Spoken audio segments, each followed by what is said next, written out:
Bienvenue sur cette vidéo du BIA consacrée à la Deuxième Guerre mondiale. Sur la Deuxième Guerre mondiale, alors qu'est-ce qu'il faut retenir? Déjà, il y a des avions. Les avions, on va les classer par pays. États-Unis, il y a des avions de chasse, il y a des avions bombardiers. En avion de chasse, vous en retenez trois. C'est les trois seuls qui tombent au BIA. Le P-47 Thunderbolt, le P-51 Mustang et le P-40 Curtiss. On ne vous en demandera pas plus. Ne cherchez pas à voir ce qui les distingue. Juste vous retenez Thunderbolt, Mustang et Curtiss. Et au niveau des bombardiers, vous ne pouvez pas passer à côté du B-17. C'est le gros bombardier américain produit à partir de 1935. Voilà, Flying Fortress, on l'appelait.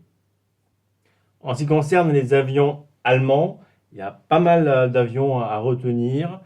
Si on regarde les avions de chasse, la Star, l'avion le plus produit, c'est le Messerschmitt Bf 109. C'est l'avion standard de chasse allemand. Mais ce n'est pas le seul avion de chasse. Il y en a d'autres. Il y a le Dornier, le Do 335, qui, comme vous voyez sur la photo, il est bimoteur. Un moteur à l'avant, un moteur à l'arrière, en ligne. Nous avons également le Focke-Wulf 190, qui est à la fois un avion de chasse et un avion bombardier. Dans le même registre des avions polyvalents, on a le Junker 88, qui fait ça, de la chasse, bombardier, de la reconnaissance. Et l'avion qui annonce la suite, le premier avion à réaction, c'est le Messerschmitt Me 262. Mais il arrive trop tard dans la guerre et puis il a des problèmes de logistique, ce qui fait que les avions de la Deuxième Guerre mondiale restent des avions à piston, des avions à hélice et pas des avions à réaction. Pour le bombardement, l'avion de référence allemand, c'est le Stuka. Un avion qui attaquait comme ça en piqué et il larguait sa bombe en descendant en piqué, ce qui permettait d'être précis d'une part, et d'autre part de pas se faire attaquer par la chasse ennemie.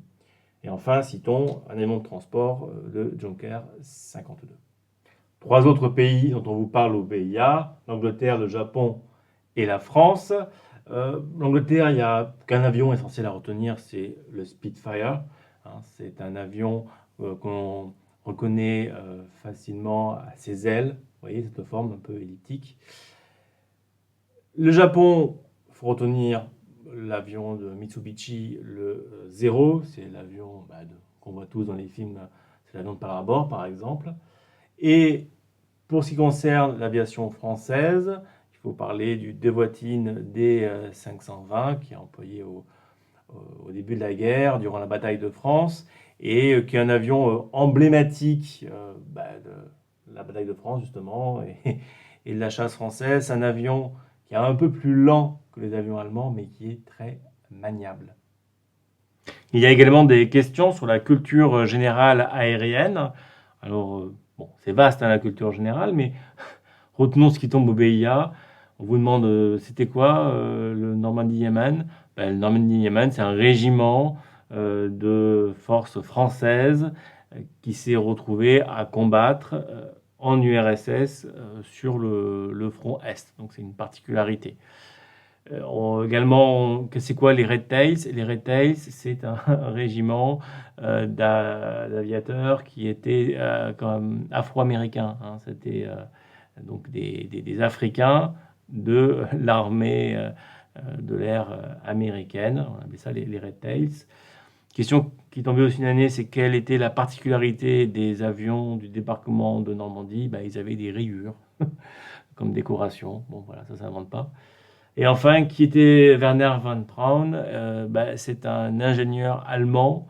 On lui doit, les Allemands, on lui doivent le missile V2, balistique V2, qui a fait 2700 victimes au Royaume-Uni. Et encore plus de morts pour le concevoir, parce qu'on a fait travailler des déportés pour le concevoir.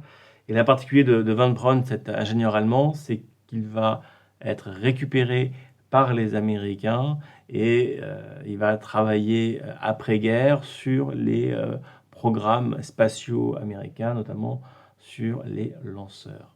En termes d'innovation technologique de la Deuxième Guerre mondiale, qu'est-ce qu'il faut retenir? Les radars, l'invention du radar en Angleterre et en Allemagne. Système bien pratique de surveillance pour prévoir l'arrivée des bombardiers ennemis et envoyer la chasse.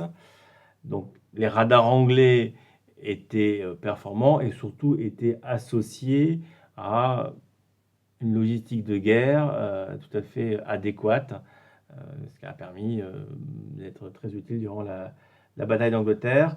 Également l'invention des premiers missiles, notamment les missiles allemands V1. Et une fois il est tombé au BIA, quel a été le carburant de ces missiles? Eh bien, c'était l'acétylène. Il faut également parler des as de la Deuxième Guerre mondiale. Il y a des as dans la deuxième, tout comme dans la première, mais ils sont moins nombreux, ceux qu'on doit retenir. Le français Klostermann, il est connu, il a écrit un livre qui s'appelle Le Grand Cirque. Voilà, il est notamment engagé du côté anglais. As allemand, retenons Adolphe Galland, et as anglais, Douglas Bader, qui a une particularité, c'est qu'il est handicapé. Suite à une chute en avion, il a perdu les jambes, mais c'est pas grave, il a continué à chasser et à piloter. Donc moyen technique, too bad, Bader, il a perdu ses jambes.